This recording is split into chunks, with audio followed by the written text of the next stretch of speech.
Good afternoon and welcome to this debate of the candidates to Vice President and Treasurer of the ALDE party. My name is Beatriz Rios and I'm going to be the moderator today. But before we jump into the discussion, let me explain to you how this is going to work. We are going to have the 5 candidates presenting themselves for 5 minutes, but we want to know what you would like to know from them because you're voting after all. So you can go and get in slido.com. You're going to find a code for this session is 8702. There you're going to be able to answer a poll that we are launching and which answers we are going to be sharing with our candidates. And you can also ask questions. So if there is anything you would like to know to make sure that you vote for the right person, this is the time. You can think about all those questions, share them, and I will make sure that I bring them into the conversation a little bit later. But before, we're going to have them being introduced by themselves, and we're going to give them 5 minutes to each of them to explain their candidature and why you should vote for them. Without further ado, I would like to introduce our first candidate to Vice President. He's Henrik Bach Mortensen from Venstre Party in Denmark. And first of all, we're going to hear from them in this video. I have known Henrik Bach Mortensen for a long time. I hope you now also know him as a very, very efficient, strong person in the promotion of our MEPs and of our ALDE party. I strongly recommend him also for a next term as Vice President because he's excellent. I recommend Henrik Bach Mortensen for another term as Vice President for ALDE. Henrik is a true liberal, he's a true Democrat, and he has a vast experience from all political layers. Liberal by heart, fighting for our true European values. A true European. That is how I know Henrik Bach Mortensen. And that is why we in Radikale Venstre extend our hope that you will pick Henrik Bach Mortensen for VP of the ALDE Bureau. Henrik is well connected, Henrik is well respected. That's why I hope that you will join me in not only recommending but also voting for Henrik Bach Mortensen. The future belongs to Europe. We need a stronger, greener and freer Europe. Really, the future is more cooperation in the EU, not less, and I think Henrik Bach Mortensen will be a guarantee for that.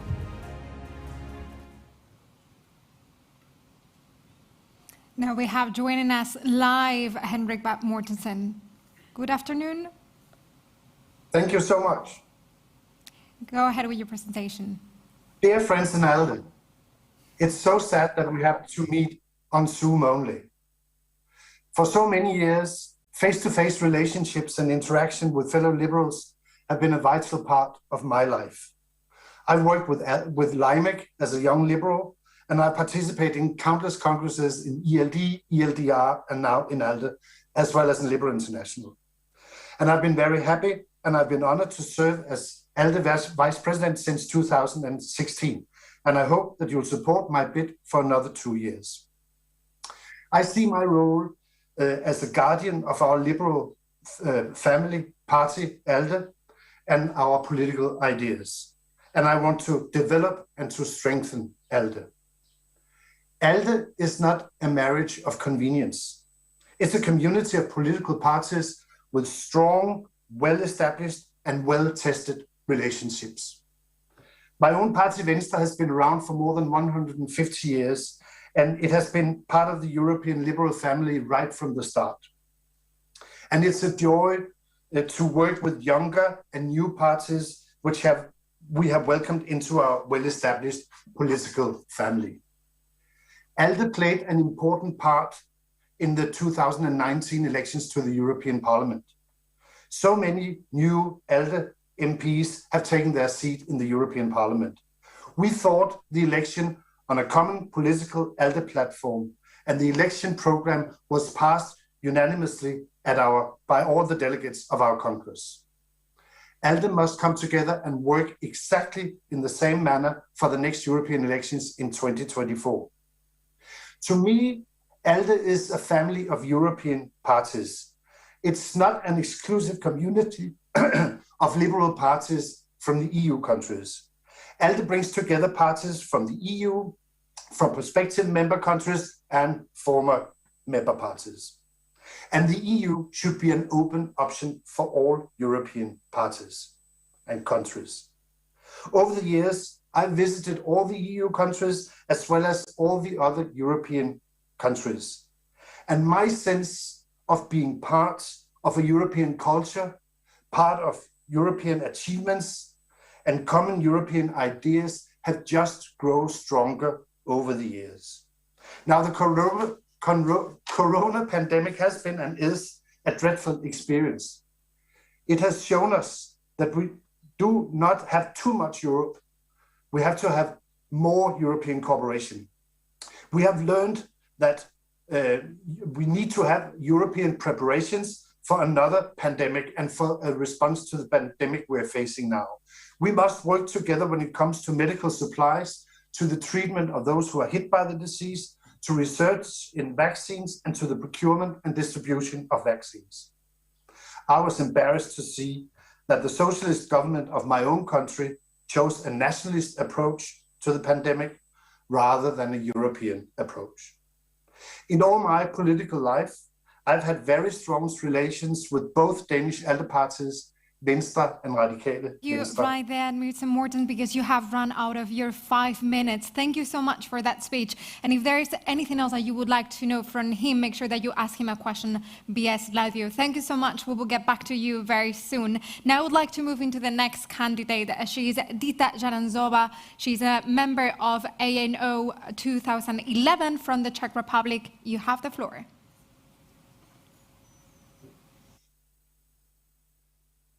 Can't hear you. You're muted. Is it better now? Yeah, now indeed. Go ahead. Okay, sorry for that. So good afternoon, everybody. And let me first of all thank you, all of you who are following us. It's really challenging times for us, and I really hope that the next Congress we will all meet in person. I'm very honored that I was nominated for the second time for the position of the Vice President of the ALDE party, and I would be even more honored if you would trusted me to continue as a Vice President of the party. I'm a member of the European Parliament, so I've been always trying to bridge what we as liberals do in the European Parliament with what we do at European scale as the ALDE party. I'm a very liberal person. Even before I entered the politics, it has been always the case. I grew up during the communist regime in Czechoslovakia, and then I participated fully in all the process of the accession of my country to the European Union.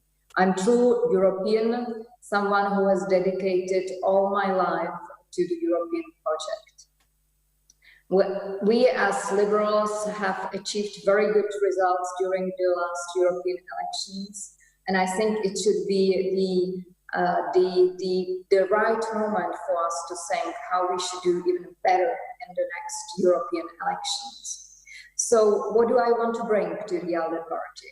I want to bring my strong liberal conviction, my dedication, my enthusiasm, my hard-working methods, and of course, all my energy. People that know me, they know very well that I always put all my energy to everything what I do. And my goal is to create even stronger liberal family in the European Union, and I would say even beyond. I have been working a lot on the human rights issues worldwide, and I have been promoting liberal values in countries that are closer to the European Union, but still not part of the European Union. So that would be my goal, to promote our liberal values in the European Union and beyond. And I'm looking forward to your questions. Thank you very much. Thank you very much for that, Dita. Indeed, you had 2.5 minutes left, so if there is anything else that you would like to ask her later today, you can make sure that you jump in our Slido and you leave your questions right there. We want to hear from you.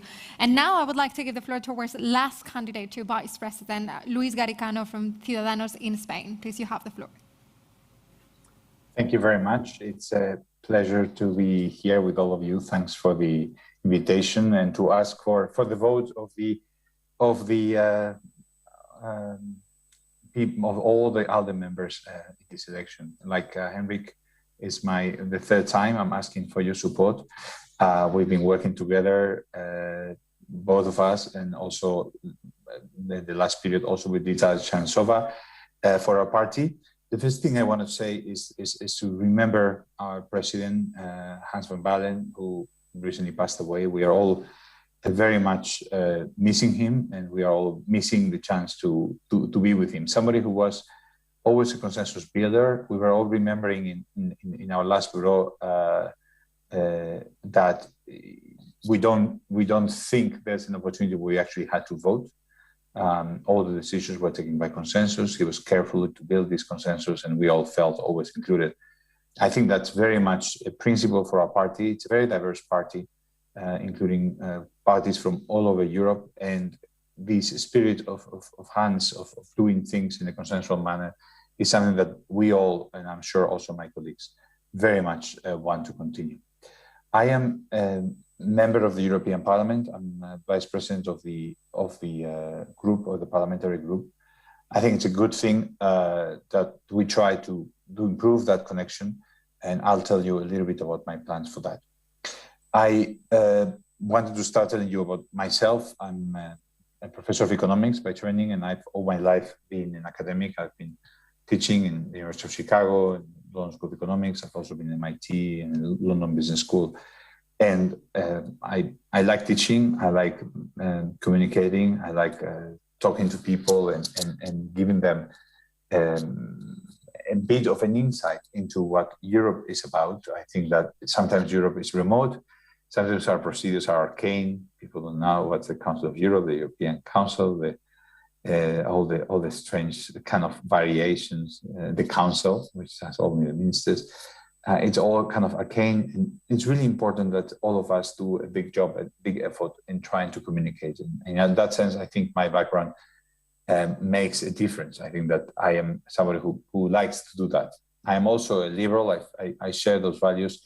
Like Dita and Henrik, I feel very much somebody who all my life, since I remember, since I was 17, 18 years old and was reading Stuart Mill, I was always a believer in markets and also in the social safety net. I think what we have in Europe and what ALDE best represents is that without a real free market economy with real competition, you cannot create the wealth to support the welfare state. So you really need dynamic markets. But also, without a strong welfare state, it's hard to have a real free market economy, because people who fail, people who don't do well, are going to kind of be left by the wayside without a safety net. So both of those parts are crucial. And the challenges for Europe in the future have to do a lot with strengthening both together. We need to come back. The state has grown very much with the pandemic.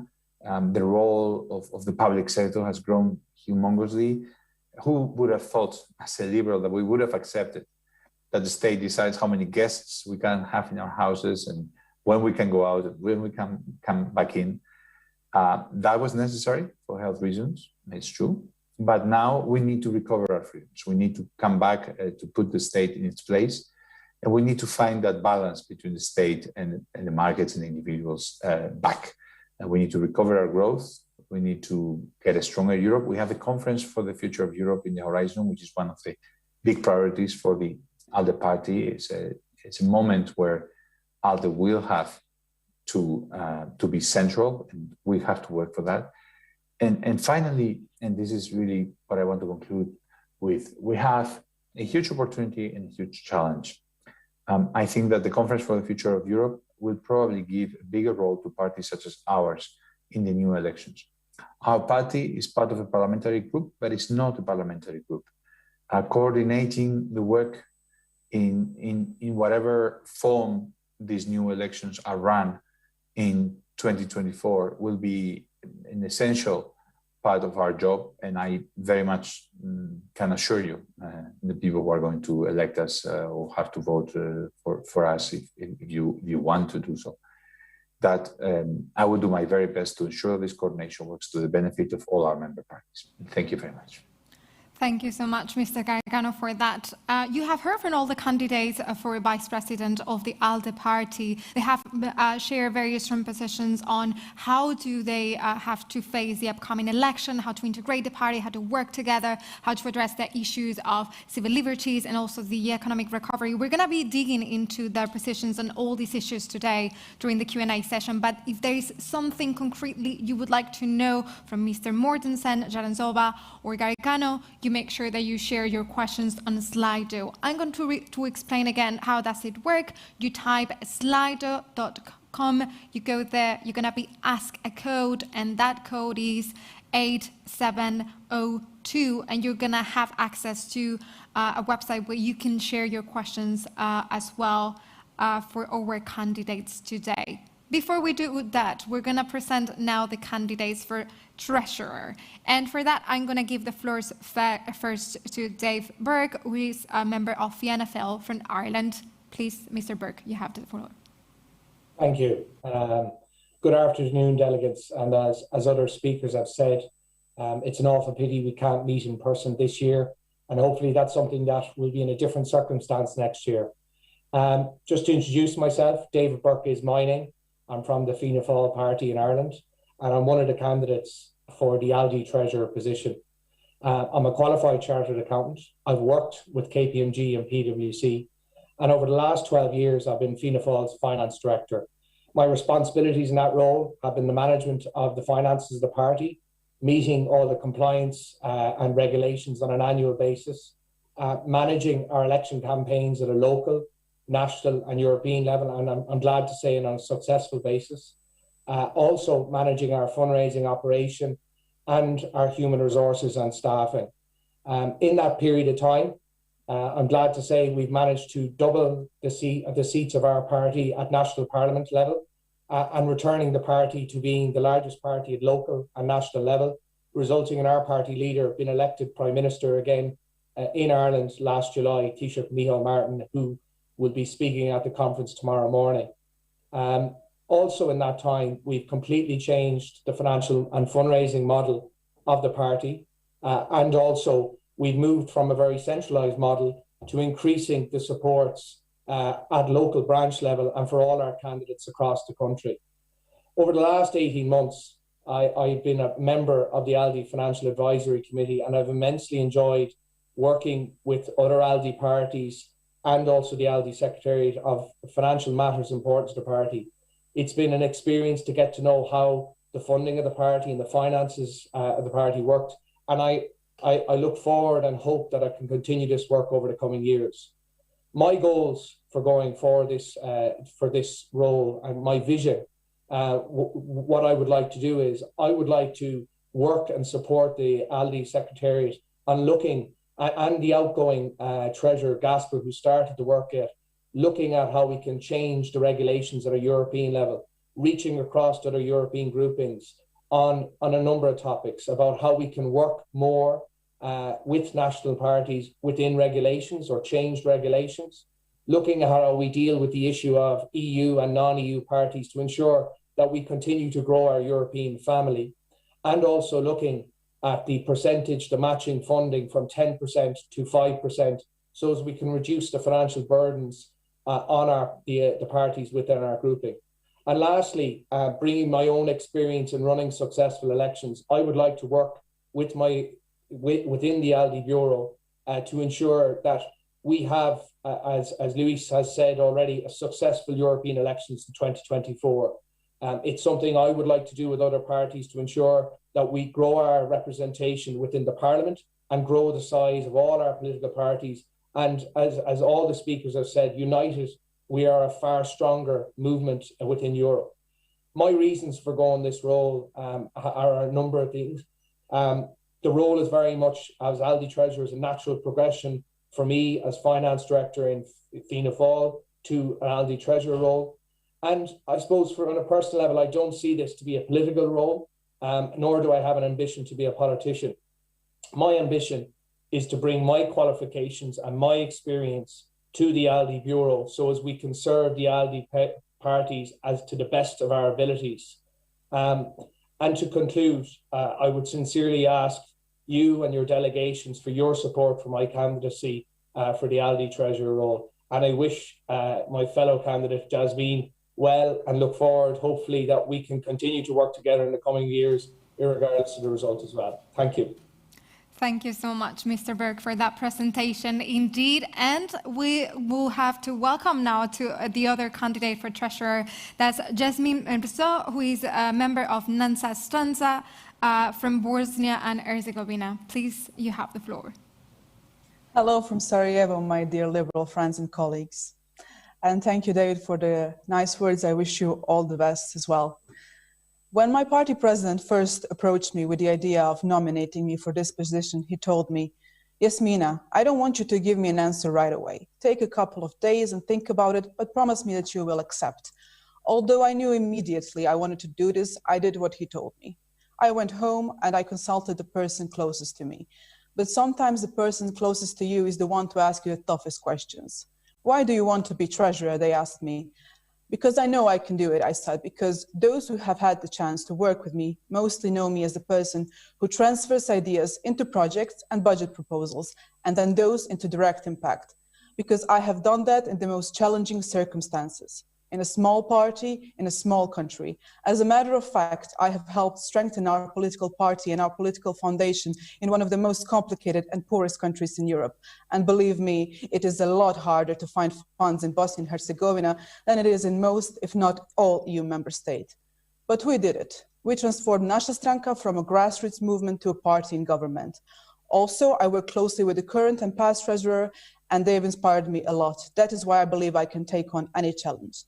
Then they asked me, but what do you want to be your legacy in the Bureau? I said, I want a stronger ALDE party in every corner of Europe, because I want our budget to reflect our visions and the visions we as Liberals have of the future. I want to be that board member who is a bridge between our member organizations and our Bureau. I want our finances stable, our projects increased, our secretariat fully supported, our partnerships and sponsorships justified, and our investments secured. I want every single member organization to be involved in the development of projects on a national, regional, and EU level, because only with this kind of dynamic we can strengthen ALDE as a key player in Europe and prepare us properly for the next EU elections.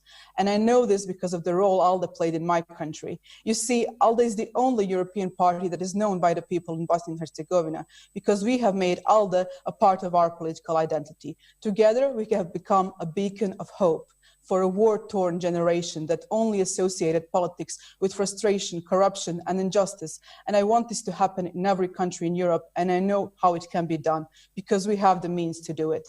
And then they asked me, but do you really think that the ALDE delegates would elect you, a young woman from a small party in a non-EU country, to be their treasurer? And I said, oh, but you don't know my Liberal friends like I do. You don't know how open and welcoming they are. I know my personal political journey started the moment I first set foot in the headquarters at Rue de Dali, and that journey has brought me exactly to this moment. I was raised by this network, both me personally and my party. We are testimony to what ALDE can do in the most unlikely places. And Bosnia and Herzegovina is a very unlikely place for Liberals to thrive. Yet, we are doing it. I know I'm part of ALDE's vision on future of Europe because I'm part of this family. I know the delegates would want ALDE to be the first European party ever to welcome someone from Bosnia and Herzegovina to their bureau, because this is how we Liberals are. We make changes, we write history. And that is why I'm speaking to all of you today, asking for your support. Pour avoir la chance de être au service des partis membres et de nos membres individuels, o mejor dicho en castellano, de sentir y entender a los partidos miembros y estar a su servicio siempre. Denn so schreiben wir Geschichte. My dear Liberal friends, my Liberal family, come on, let us make history together. Thank you. Tak so mycket. Vi благодарам na site. Thank you very much. Hvala. Wow, thank you very much. Very strong candidates, both for Vice President and Treasurer today. Thank you so much for sharing your presentation. Now, before we jump into the discussion, we have launched a poll on Slido. As I said, you type slido.com 8702, and you can participate by voting in our poll, but also sharing your questions for our candidates. And we have already a few questions. But first of all, I would like to check the poll and share the results with our candidates to see what do they have to say. So we asked the delegates, what do they think should be ALDE's priority in the coming years? And we asked them whether that was preparing for the 2024 elections, defending the return of liberties as we start to exit the pandemic, or defending liberties in general. And the reaction was pretty much strong for defending civil liberties in general, followed by preparing for the elections in 2024 and defending the return to liberties as we start exiting the pandemic. So I would like to have a reaction from our candidates about this. Do you share these priority that you have seen your delegates voting for? You have 44% voting for defending the civil liberties, 38% voting for preparing for the elections. And maybe we can start with Mr. Mortensen.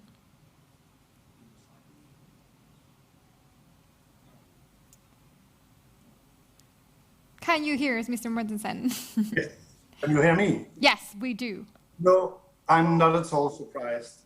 Actually, I feel that these are very reasonable ideas as to what ALDE should work with, and I completely agree. I believe as liberals, we've almost all feel almost suffocated by all the regulations which suddenly cropped up everywhere. And actually, in my own country, it has been a teaching exercise to remind the population what it is that we've given up, and that freedom is something that you have to fight for every day. And if it disappears, it doesn't really come back by itself. The Danish government is a very good example of that. It seems that this ability to regulate and to tell the people what to do is something a number, particularly of socialist politicians, really like. And it's very difficult to persuade them to bring us back to the state of liberty we had before. But this is definitely something we should work with on the European level in our own countries. And particularly, if we take the second issue, working with on the election of 2024, I mean, that's a specific ALDE party task. Nobody apart from ALDE is in a position to write the manifesto which covers all the EU member countries and all the EU, all the ALDE parties. And as I said in my presentation, for the last elections, we managed to have a unanimous political platform which made the political coherence of ALDE very, very strong. And my dream would be that up to the next election in 2024, we'll be able to gather all our parties around a common platform which we can all support. Very strong message from Mr. Mortensen, indeed. Before I jump into the other candidates, I just realized that the voting is actually opening from now. So it's going to be opening at 1:30, so it's already open, and it's going to be running for 24 hours until tomorrow, same time, 1:30. So if you are already sure which candidate you want to vote for, this is the time. If you're not sure, this debate is exactly for that. We're going to have this discussion to make sure that you're very sure about your vote. And I would like to have the reaction from Ms. Charanzová about this question. Do you share these priorities that the delegates voted for, and how do you see these two issues ahead? I agree, I fully agree. And I would even say that these first two are very interconnected. Because if we manage to really strongly defend civil liberties, this is actually the DNA of our family. So this is how we will promote what we are, what we stand for. And this is for me the preparation for the next European election. Because the only way how we can really get stronger in Europe is that we manage not only to put our words on the paper, but to deliver. So I'm fully in line with the result, and I would only add to it that I think these two are really interconnected. Absolutely. Thank you so much, Ms. Charanzová. What about you, Mr. Garicano? What do you have to say about this result? Do you share the views of your colleagues as well? But what are the priorities for the coming years? And what do you think about these two issues? How are you going to handle them if you are re-elected as Vice President? Yes, I think that they're hitting the nail really exactly. I think that the moment for Europe is a hopeful moment.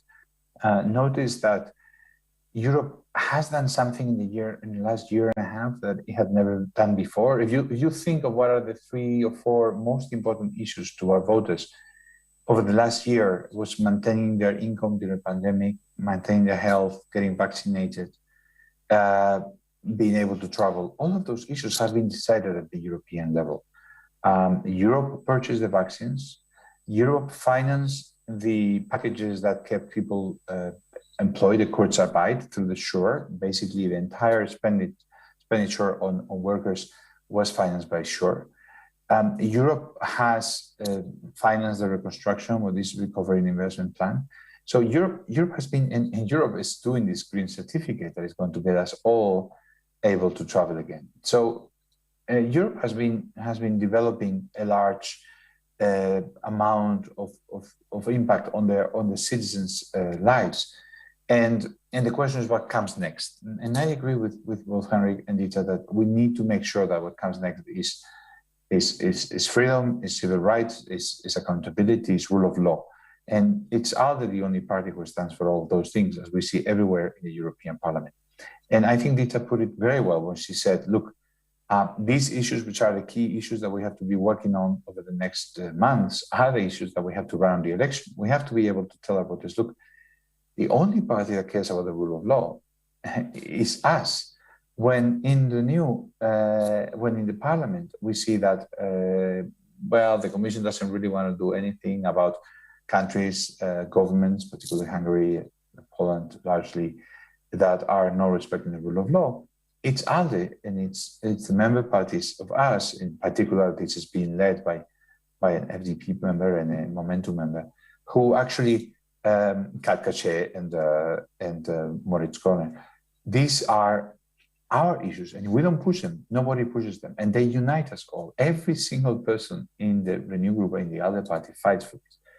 So I agree that a good election campaign is a campaign that tells people Europe is useful. Europe is a tool to solve your problems. It's not that we are just about these grand visions. We are about practically making Europe useful for all of you.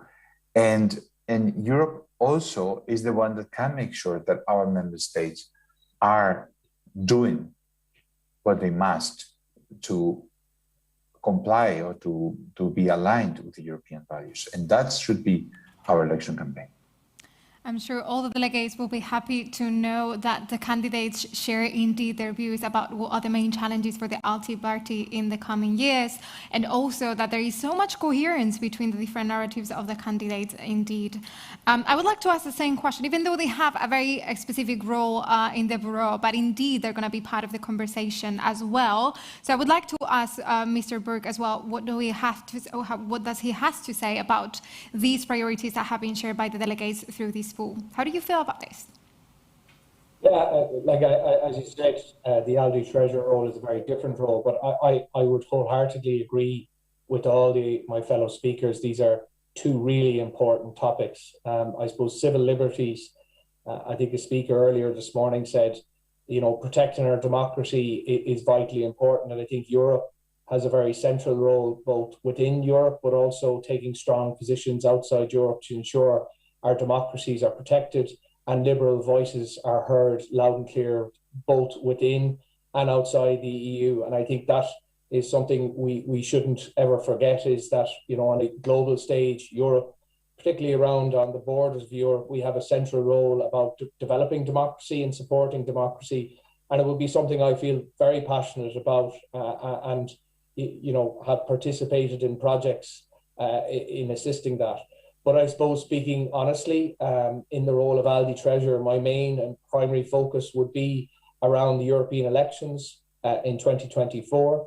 I think, growing the ALDE family at the European Parliament level, but also helping parties grow at a national level we will then have a stronger voice right across Europe, and collectively and united, we can influence policies at all levels in line with our values and our principles, and moving away from the populist, nationalist parties that are starting to rise in some of our democracies. It's important that liberal parties, like in our family, continues to strengthen and grow. And I think that in the ALDE treasurer role, as I said, in my own role of running successful campaigns at local and national level, I would like to play a central role in supporting parties have a successful European elections and also national elections. But I would equally feel very strongly in terms of civil liberties and protecting our democracies. But I am very cognizant of what is entailed in the ALDE treasurer role. Thank you. Indeed, and that is a very important role ahead of the elections. And now I'm going to ask the exact same question to Ms. Mršo. Please, do you tell me how you pronounce your surname, because I feel really bad about it. But please, I would definitely want to hear from you as well. What do you think are the main priorities of the party? Do you share the views of the delegates? And how do you see your role interacting with all of this? Yeah, thank you. It's Mršo. Yeah, I know we Slavs don't like vowels, so it's difficult. Well, yes, the role of the political treasurer is a very special role, but I don't view it mainly as a financial one. I view it as both a financial one and a political one, because I want to transfer our funds into a political vision. And I'm not surprised that our members have decided that these are our priorities, because during the past pandemic, the civil liberties have indeed been endangered a lot. And coming from an experience I had as a war child, and I remember when the war ended, we had this huge euphoria in the country. And I honestly expect that to be after the pandemic is under control, that we have a surge of euphoria in Europe and globally. And I want to take advantage of that moment to to transfer our money basically into projects that will strengthen our member organizations and our parties, both on the EU level, but also nationally, because that is how we are going to prepare for the next EU elections. We need to have our parties strong in each and every member state. And also in the non-EU countries, we have pro-European parties that are very reliant on the image of the EU. And for that, I think the second priority being the European elections is also very crucial for us outside the EU as well, because a strong EU means a strong liberalism and liberal values in non-EU countries. As someone who has a formal education in pharmacy, I know that we are going to be having a different dynamic. I think the pandemic has changed us a lot.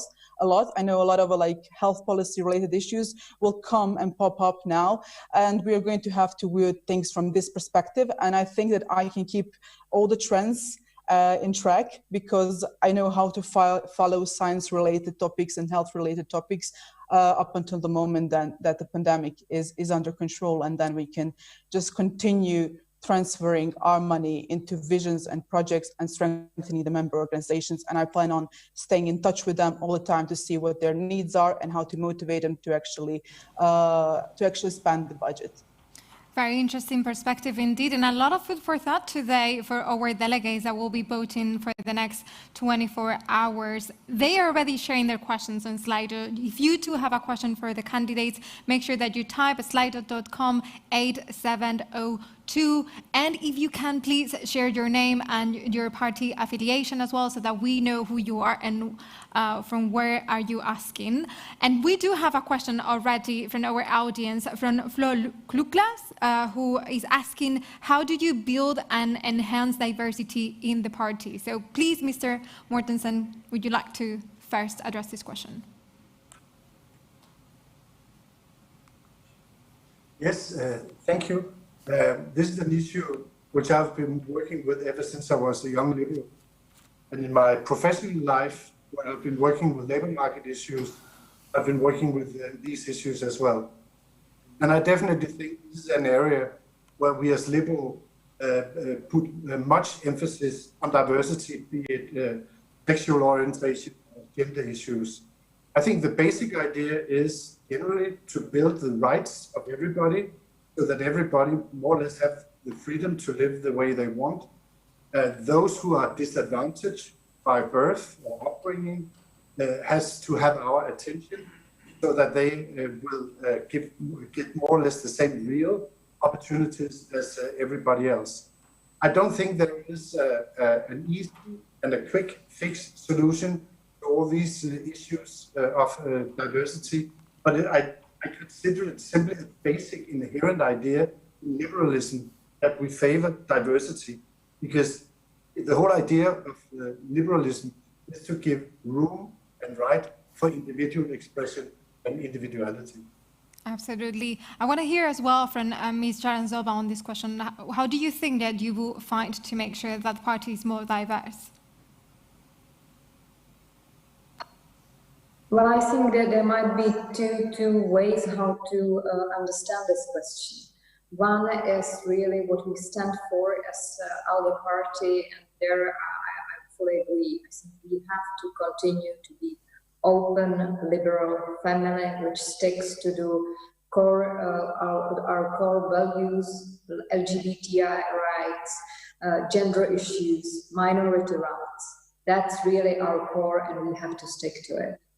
And then you can read also the question how to work as ALDE with other political groups and entities, how to make our family perhaps more divergent, more divergent. So there I think I would like to bring my experience from the European Parliament, because you all know that in the European Parliament we work as ALDE members with other colleagues within the Renew Europe group. So we are trying really to build a strong partnership with like-minded political groups that share our values. But I think in this process, what for me is very important is that we have to really stick to our core basis, to what we stand for and defend it. Because my feeling from the recent discussion also in the European Parliament is that we tend, after every crisis, to look more to the national borders, to look to the protectionist measures, and there I see a lot has to be done from our liberal family. So yes, to be open to talks and our partnership with those that want to share our values, but strictly defending what we stand for. Very interesting perspective indeed to answer that question. I would like to hear as well from Mr. Garicano, how are you going to make sure that the party is more diverse? Yes, it's a very good question, a very important question from the European Parliament. I've been working very hard to ensure, and you can, the people watching us can look it up online, to ensure that we introduce more diversity in the European Central Bank and all the regulators. I'm the vice president in charge of this. I'm the coordinator of the Econ Committee. Basically what that means is that we proactively look for always lists that have a man and a woman, at least that they have gender balance in the list. That allows us to at least always be looking to have that choice when we're choosing, so that we increase female representation. For example, in the European Central Bank, as people know, that famous photo with Lagarde, where she was the only woman, everybody else was a man. But as Dita very well said, it's not just about male-female representation. It goes much further than that. Diversity is about ideological diversity. I mean, within our coherence, of course, but liberalism has many flavors, and we should always be open. We should also be open and try to expand our geographical coverage. That we're not the party of the Rhine, right? That is simply like the old Euro 6, but that we move further than those 6 countries in the region of Europe. Sometimes ALDE has particularly focused on those 6. Obviously, it's a big wealth for all of us, but that we move further than that. And then, thank you. No, it's okay. You can go ahead. Sorry, I thought you were done. No, I was just saying that it's diversity in all of these dimensions, and that we shouldn't have specific quotas, but we should keep that always in our minds. Absolutely. Thank you so much for that. I would like to hear as well from Mr. Burke, because what I see from our audience is that they would like to know all the views of the different candidates, even though they're not necessarily in charge of those things, because anyway, they're going to be representing the party. So please, Mr. Burke, go ahead. How do you think the ALDE party should work to be more diverse? Yeah, as all the other speakers have said, diversity is very, very important for all political parties. Again, at the European level, but at a national level, it's so important that as political parties we have diversity that reflects all aspects of our societies. For me, we talk about diversity is all about challenging unknown bias, education, providing conferences, but also taking proactive steps to give prominence to those that probably are the lesser fringes within our societies. And maybe there's a role there for ALDE to have a specific conference around diversity and maybe talk about those groupings.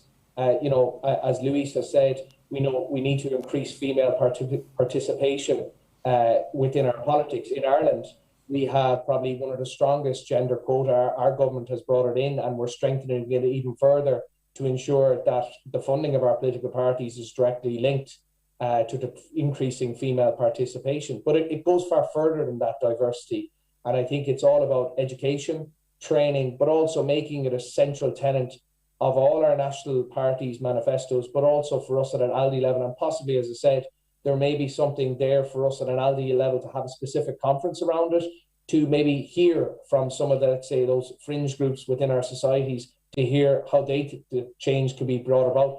That would ultimately educate our views as legislators at a European level and a national level. Concrete proposals in this answer, indeed. Thank you so much for that, Mr. Burke. And I would like to hear from Ms. Mršo as well, because as I've been hearing from her, this is an issue that is very close to her heart. So please go ahead and tell us, what do you think should be doing the ALDE party to make sure it's more diverse? Correct, Beatriz. It's very close to my heart. I'm already a member of the Alliance of Her Advisory Board, so I'm already working on the gender diversity aspect of the ALDE party. And I come from a party that is known both within this network and in my country as the Women's Party. We have managed to achieve a percentage of 60% women of all of our elected officials in the last general elections, and we have with a 50% mindset instead of a 50% quota. And I think that this can be done as well in the ALDE party. But it's not just about gender diversity. We have to keep in mind the regional diversity, the religious diversity, the ethnic diversity, and all the other aspects. And even though my role is not directly related to this as treasurer, but I'm also going to be a board member. So this is something that I will be working together with the other board members in a theme on pushing diversity, because achieving diversity, that is the ultimate proof of openness, and we are supposed to be the most open party in Europe. Very strong messages coming from all the candidates indeed. I want to remind you that the voting is open. If you're already sure which candidate you would like to vote for, this is the time. If not, doesn't matter. You have 24 hours to think about it and to hear from them for the next 20 minutes still. And I'm going to launch another question that is coming from the audience to all our candidates today, from Francesco Condo, who is asking, what do you think about the role of individual members and liberal associates in the ALDE party? Is it okay as it is, or should it change? What do you think, Mr. Mortensen? Well, I think the fact that we have individual members as well as party members is a good sign of the openness of the ALDE party. I think the influence of the individual parties, of the individual members in comparison to the party, has very much to do with the ability of the individual members to mobilize and to increase the number of members. I think the individual members are very visible and very vocal, and I welcome that.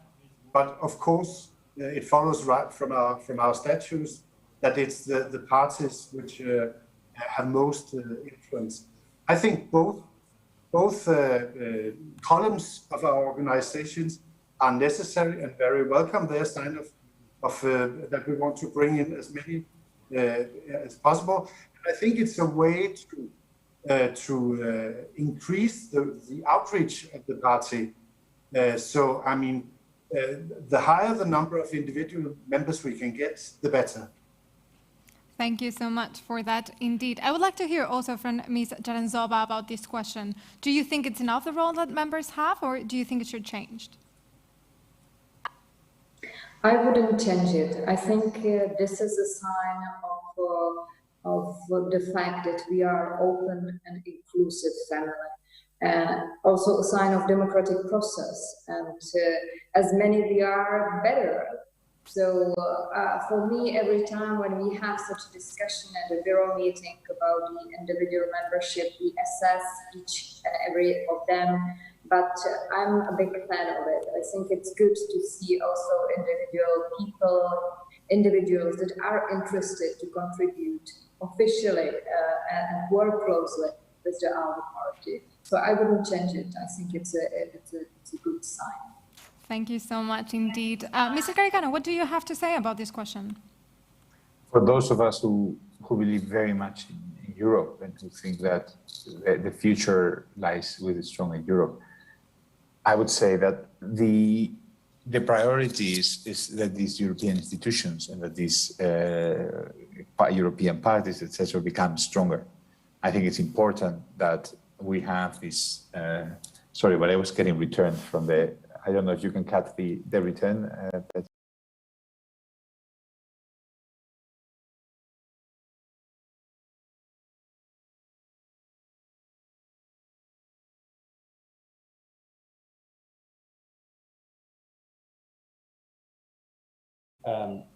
More individual members increases the democracy of our organization, and as a Liberal Party, hearing the voice of individual members can only be a healthy thing for our party. I think that technology has presented an opportunity where we can engage more with our individual members. We could possibly look at running online debates or debates on specific issues and invite our individual members, maybe increasing, let's say, topics of interest that can increase it and again educate us. But I wholeheartedly, I believe that the participation of individual members, if we can grow it and get engagement and their input into how we form policy right across Europe, is definitely a healthy thing. Yeah. Absolutely. What about you, Ms. Mršo? How do you feel about this? I'm actually feeling very positive about it because I personally am also a country coordinator for individual members in Bosnia. But I think it should be changed in a matter that it should be approved. I know that the individual members have a lot of issues regarding the finances, and this is something that I plan to address if I'm elected the new treasurer, because I know that this is a burning issue for them, especially the membership fees and the sponsors, the service fees for individual members outside the EU countries. And I think there are a lot of things that can be improved in managing that their voices are heard more loudly and clearly. Thank you so much. Because we're coming to an end, I'm just going to give one more chance to all of our candidates to send their message. And because I see that there are two questions that interested a lot our delegates, I'm going to give those two questions to our candidates, but I'm going to just give them 1 minute each to answer, and I'm going to time it again. I'm going to be very strict. So the first question is going to be for our candidates to vice president, and it's, what would you do differently in the new mandate period than the current one? And I would like to start with Mr. Mortensen now. Oh, we cannot hear you. There you go. I'm losing my minute. No, I'm not sure I'll do anything very different, but I'll probably put more effort into what I think has been the most important achievement. Because as I mentioned in one of my previous statements, I think it's important that we build a very strong and coherent political platform for ALDE. And the strength of our platform the last time was that it united the party and that it addressed issues which are on the mind of the European citizens. Some of the issues were free trade, migration, sustainability, and the tendency towards liberal practices in many European countries.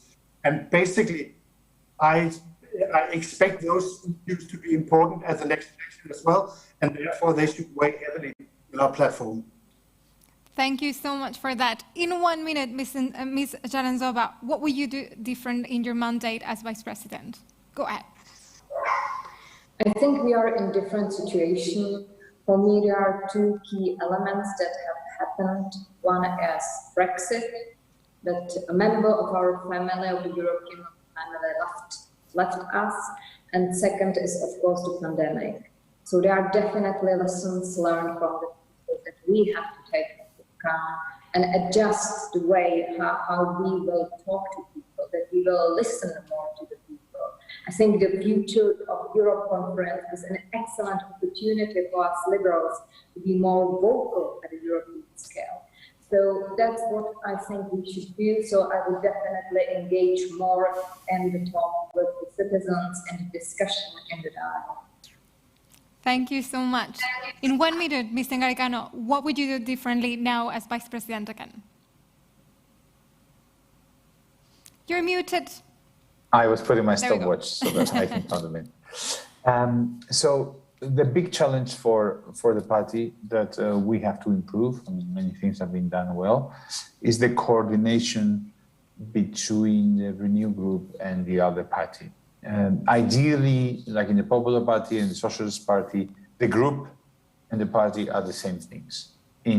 Right now, this doesn't happen, and that means that we have a lot of duplicities, things that don't work very well. And as a Vice President of Renew, and hopefully as a Vice President of ALDE, my main concern will be to try to improve that. I know all of us are aware that this is a problem. We realize that this requires dialogue, this requires coordination, this requires much more working together. And I think that that's what we need to fix right now. Thank you so much for that. Thank you to our Vice President candidates, indeed, for their very strong messages. I'm going to give the floor back to the candidates for Treasurer. And for them, I have a different question. It is, what first motivated you to run for the ALDE party Treasurer? Please, Mr. Burke, you have a minute. As I said, obviously, I was a member of the ALDE Financial Advisory Committee for the last 18 months. And given my experience at a national level, being involved in terms of completely changing our financial and fundraising model, I really think that I could, as I said, I suppose in my opening speech, I could bring my experience in that successfully implementing election strategies and campaigns and changing the financial model. And I think I could help the ALDE Secretariat support national parties right across Europe and grow the ALDE family in the role as ALDE Treasurer. And that's what really motivated me. I think it's a great opportunity and challenge, and I would really relish taking on the challenge and was very energetic and enthusiastic in doing it. Thank you so much, Mr. Burke. And last but definitely not least, Ms. Mršo, what motivated you to run for the Treasurer position? 1 minute.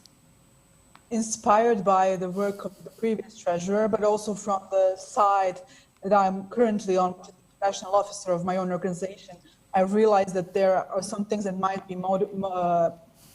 be differently done in terms of coordinating with member organizations and making them access the funds, because only that they will make it their own priority to plan financially the membership fees in ALDE, to see that the money is invested justly. And for me, this is the priority that I will take on. And I promise I will talk to each and every member organization if elected in the first 6 months of my term. Thank you so much for that. And thank you so much to all of our candidates today for sharing the ideas, their thoughts, and their strong convictions to run for both Vice President and Treasurer of the ALDE party. If you know what you would like to vote for, now is the time. If you don't, you still have a lot of time because the voting is open until 1:30 tomorrow.